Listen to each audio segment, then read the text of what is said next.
نحمده ونصلي على رسوله الكريم. الحمد لله الذي هدانا لهذا وما كنا لنهتدي لولا أن هدانا الله، والصلاة والسلام على أكمل الخلائق وخاتم الأنبياء سيدنا ونبينا وشفيعنا ومولانا محمد وبارك وسلم تسليما كثيرا كثيرا. الذي أرسله الله إلى جميع الثقلين الجن والإنس بشيرا ونذيرا وداعيا إلى الله بإذنه وسراجا منيرا، وعلى آله وأصحابه ومن تبعهم بإحسان إلى يوم الدين. أما بعد. قرآن کریم اللہ تعالیٰ کی آخری کتاب ہے. اس کی ایک ایک آیت اور ایک ایک حرف، بلکہ اس کی ایک ایک حرکت اور شوشہ اور نقطہ تک ہر قسم کی کمی اور بیشی اور تحریف و تغیر سے قیامت تک محفوظ ہے. اس کا کلام الہی ہونا اس کے ہر کلام سے افضل اور اکمل، جامع اور مانع ہونے کی دلیل ہے. یہ ایسا بلند پایا کلام اور بے مثال کتاب ہے کہ لا یأتیہ الباطل من بین یدیہ ولا من خلفہ تنزیل من حکیم حمید. نہ اس کے سامنے سے اس میں باطل آ سکتا ہے اور نہ اس کے پیچھے سے. یہ تو حکیم و حمید کی طرف سے نازل کردہ ہے. اہل عرب کو اپنی زبان دانی اور فصاحت و بلاغت اور شعر و شاعری پر بڑا ناز تھا. یہ لوگ دنیا کی تمام قوموں کو عجمی یعنی گونگا کہتے تھے. اللہ تعالیٰ نے حضرت خاتم الانبیاء محمد مصطفیٰ احمد مجتبیٰ صلی اللہ علیہ وسلم کو جو کتاب عطا فرمائی وہ عربی زبان میں نازل کی. اللہ تعالیٰ کا ارشاد ہے انا انزلناہ قرآنا عربیا لعلکم تعقلون. بے شک ہم نے اس قرآن کو عربی زبان میں نازل کیا تاکہ تم اس کو سمجھ لو.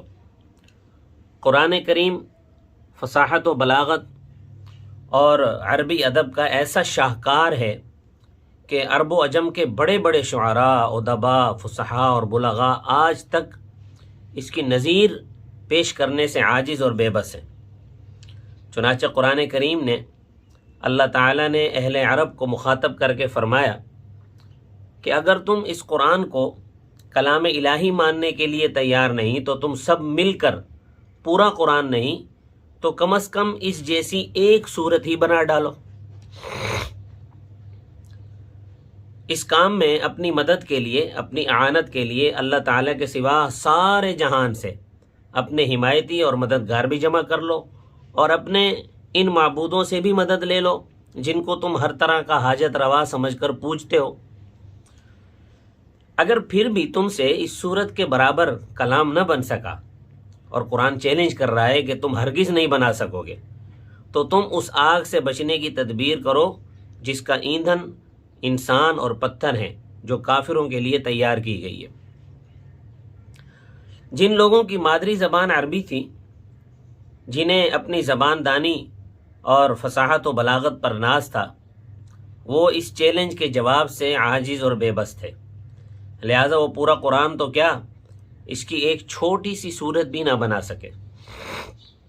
قرآن کی یہ پیشگوئی سچ ثابت ہوئی کہ یہ سب لوگ جمع ہو کر بھی اس جیسا کلام نہیں بنا سکتے، اور یہ قرآن کریم کا یہ چیلنج آج تک بھی برقرار ہے. آج تک نہ تو کوئی اس کے جواب میں کچھ پیش کرنے کی جرت کر سکا اور نہ قیامت تک کسی سے ایسا ہو سکے گا. اس لیے کہ جس طرح اللہ تعالیٰ کی ذات اقدس بے مثل ہے، اسی طرح اس ذات کا کلام بھی بے مثل ہے. جب خانہ کعبہ میں سبع معلقہ کے بالمقابل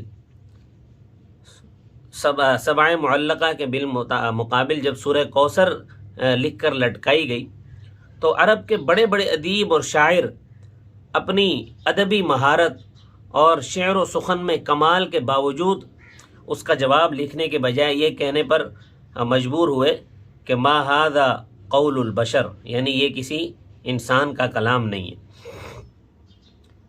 قرآن کریم میں شاعروں کے کلام جیسی لا یعنی اور فضول باتیں نہیں ہیں، بلکہ اس کا ایک ایک لفظ اپنے اندر معانی کا ایک بحر بے کراں لیے ہوئے ہے۔ 14 صدیاں گزرنے کے باوجود اس کے بیان کی تر و تازگی اور الفاظ و معانی کی سدا بہاری آج بھی قائم ہے اور قیامت تک اسی طرح قائم رہے گی۔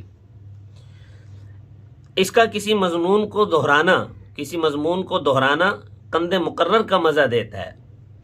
قرآن کریم کو بار بار پڑھنے سے دل اکتاتا نہیں ہے، بلکہ ہر دفعہ نیا لطف اور نئے مضامین سامنے آتے ہیں۔ قرآن کریم کے اسلوب و بیان میں ایسی حلاوت اور دل نشینی ہے کہ اس کے پڑھنے والے پر رقت اور وارفتگی طاری ہو جاتی ہے، اور جو لوگ اس کے معنی اور مطالب کو سمجھے بغیر پڑھتے ہیں وہ بھی قرآن کریم کے جو اس کا نثر کا حسن ہے، عبارت کی موزونیت ہے، الفاظ کی بندش ہے اور آواز کی نغمگی ہے، اس میں ڈوب کر بے اختیار اور از خود رفتہ ہو جاتے ہیں، کیونکہ قرآن کریم کے الفاظ بے تکلف، ذہن نشین، زبان پر جاری ہوتے چلے جاتے ہیں۔ اس لیے آپ نے دیکھا ہوگا کہ چھوٹے چھوٹے بچے قرآن کے حافظ ہو جاتے ہیں۔ قرآن کریم زندگی کے ہر شعبے سے متعلق بنیادی اصول و حقائق اور نہایت معتدل قوانین اور ضوابط بیان کرتا ہے۔ لوگوں کے ذہنوں کو حق کی طرف مائل کرنے کے لیے دلائل و براہین کی قوت کے ساتھ ساتھ تشبیہات، تمثیلات کا بھی نہایت عمدہ اور برمحل استعمال ہے۔ قرآن کریم میں گزشتہ پیغمبروں، قوموں، امتوں اور سلاطین کے حالات و واقعات بھی بیان کیے گئے ہیں تاکہ لوگ ان سے سبق حاصل کریں۔ مسلمانوں کی تمام عبادات، معاملات، معاشرت، تمدن، اخلاقیات، اقتصادیات، سب کا دار و مدار قرآن کریم پر عمل کرنے میں ہی ہے۔ قرآن ہی مسلمانوں کا مرکز ہے۔ جب بھی مسلمانوں نے قرآن و سنت کو مضبوطی سے تھام کر دشمن کی طرف رخ کیا تو دشمن کی پہاڑ جیسی مضبوط صفیں درم بھرم کر کے الٹ کر رکھ دیں، کفر و شرک کے مضبوط ترین قلعوں کو فتح کر کے ان پر حق و صداقت کا پرچم لہرا دیا۔ پھر مسلمان دنیا کی ہوس اور اس کے جھمیلوں میں پڑ کر قرآن کریم سے دور ہوتے چلے گئے۔ آج اس کے نتائج سب کے سامنے۔ قرآن کریم کی تلاوت کا بہت بڑا اجر و ثواب ہے۔ قرآن کریم کا ایک حرف پڑھنے پر 10 نیکیاں لکھی جاتی ہیں۔ ترمذی اور دارمی میں حضرت عبداللہ بن مسعود رضی اللہ تعالیٰ عنہ سے مروی ہے کہ رسول اللہ صلی اللہ علیہ وسلم نے ارشاد فرمایا، جس نے قرآن کریم کا ایک حرف پڑھا اس نے ایک نیکی کما لی، اور اللہ کے قانون کے مطابق وہ ایک نیکی 10 نیکیوں کے برابر ہے۔ میں یہ نہیں کہتا کہ الف لام میم ایک حرف ہے، بلکہ الف ایک حرف ہے، لام ایک حرف ہے اور میم ایک حرف ہے۔ اس طرح الف لام میم پڑھنے والا 30 نیکیوں کے برابر ثواب حاصل کرے گا۔ اس حدیث میں جس ثواب کا ذکر ہے وہ بغیر سمجھے پڑھنے پر ملے گا۔ ظاہر ہے کہ سمجھ کر پڑھنے کا ثواب اس سے کئی گنا زیادہ ہوگا۔ اس کے ساتھ ہی حضرت صلی اللہ علیہ وسلم نے قرآن کریم کا علم حاصل کرنے اور دوسروں کو اس کی تعلیم دینے کی ترغیب بھی دلائی ہے۔ چنانچہ حضرت عثمان رضی اللہ تعالیٰ عنہ سے مروی ہے کہ رسول اللہ صلی اللہ علیہ وسلم نے ارشاد فرمایا کہ تم میں سے بہتر وہ ہے جو قرآن کا علم حاصل کرے پھر دوسروں کو اس کی تعلیم دے۔ اللہ تعالیٰ کے ساتھ کائنات کی ہر چیز کا تعلق خالق و مخلوق اور عابد و معبود کا ہے، مگر قرآن کریم چونکہ اللہ تعالیٰ کی پیدا کی ہوئی کوئی مخلوق نہیں ہے بلکہ یہ اس کی ایک صفت اور اس کا کلام ہے۔ اس لیے جو شخص اپنا رشتہ اللہ تعالیٰ سے جوڑنا چاہتا ہے اس کے لیے روئے زمین پر اس سے بڑھ کر کوئی اور ذریعہ نہیں کہ وہ تلاوت قرآن کریم اور اس کی تعلیم اور تعلم کو اپنی زندگی کا نصب العین بنا لے۔ حضرت صلی اللہ علیہ وسلم کی سیرت طیبہ کی طرح ترجمہ و تفسیر قرآن پر بھی ابتدائی اسلام سے لے کر آج تک علماء اکرام نے اپنے اپنے زمانے میں بڑی بڑی ضخیم مجلدات تالیف فرمائی ہیں۔ سب کا اپنا اپنا مقام ہے۔ مگر ان تفاسیر سے صحیح معنوں میں علماء اکرام ہی استفادہ کر سکتے ہیں۔ عوام الناس کے لیے ان کا سمجھنا، قرآن کریم کی صحیح مراد کو پانا خاصا مشکل ہے۔ ایک تو اس لیے کہ ان کا جن علماء نے یہ کتابیں لکھی ہیں ان کا علمی مرتبہ بہت بلند ہے، عام آدمی ان کو سمجھنے کی استعداد نہیں رکھتا۔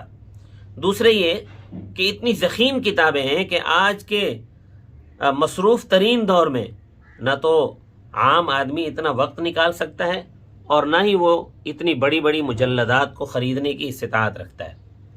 لہٰذا عام لوگوں کی مشکلات اور ان کی ذہنی استعداد کے پیش نظر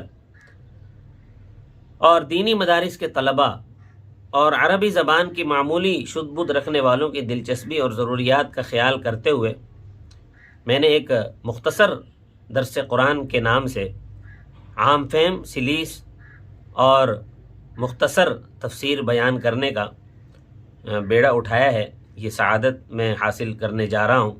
اللہ جل وعلا محض اپنے فضل و رحمت خاصہ سے اس کو قبول فرما کر عوام اور خواص کے لیے اس کو نافع بنائے اور اس کو قبولیت عامہ بخشے۔ البتہ ظاہر ہے انسان ہونے کی بنا پر کچھ غلطیاں بھی سرزد ہو سکتی ہیں۔ اگر کوئی غلطیاں مجھ سے اس معاملے میں سرزد ہو جائیں، کوئی سبقت لسانی ہو جائے، تو اللہ تبارک و تعالیٰ سے دعا ہے کہ اللہ تبارک و تعالیٰ ان غلطیوں سے درگزر فرما کر پوری تفسیر، مجھے پورے قرآن کریم کی تفسیر کو مکمل کرنے کی ہمت اور توفیق عطا فرمائے، آمین۔ والسلام علیکم ورحمۃ اللہ، وآخر دعوانا ان الحمد للہ رب العالمین۔